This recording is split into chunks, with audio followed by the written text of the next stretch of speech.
Gus Samsudin tampak santai kenakan baju tahanan di Polda Jatim. Tampang Gus Samsudin yang mengenakan baju tahanan akhirnya bisa disaksikan saat ia digiring petugas di Mapolda Jatim, Selasa, tanggal 5 Maret tahun 2024. Gus Samsudin, sosok kontroversi pengasuh Padepokan Nurzat Sejati, di Blitar Jatim itu untuk pertama kalinya muncul di depan publik setelah ditetapkan sebagai tersangka dalam kasus video viral ajaran agama yang memperbolehkan seseorang bertukar istri jaminan surga. Ia mengenakan baju tahanan warna biru.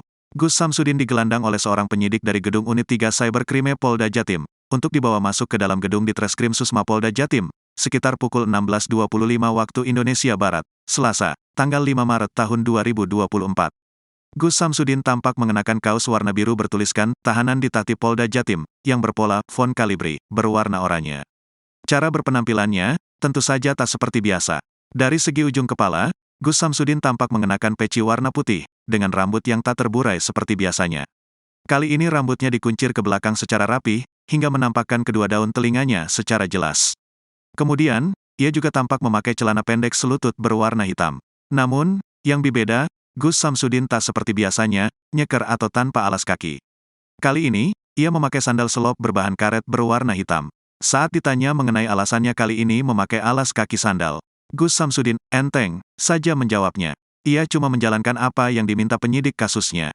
Waalaikumsalam warahmatullahi wabarakatuh. Ia disuruh Pak Holik soalnya. Penyidik, ujarnya seraya mengacungkan kedua jempol dengan posisi pergelangan tangan yang tampan terborgol berwarna perak itu. Setelah langkah kakinya mulai mendekati pintu utama gedung tersebut, Gus Samsudin perlahan-lahan membuka dua lapis masker penutup hidung dan mulut berwarna hitam putih itu. Ternyata, apa yang dilakukannya bukan tanpa sebab. Ia sengaja membuka masker tersebut agar memudahkannya memberikan penyataan kepada awak media yang mencecar rentetan pertanyaan padanya. Gus Samsudin mengaku rela dengan proses hukum atas kasus yang menyeret nama baiknya ini. Ia menganggap bahwa ini semua merupakan jalan hidup yang diberikan oleh Tuhan.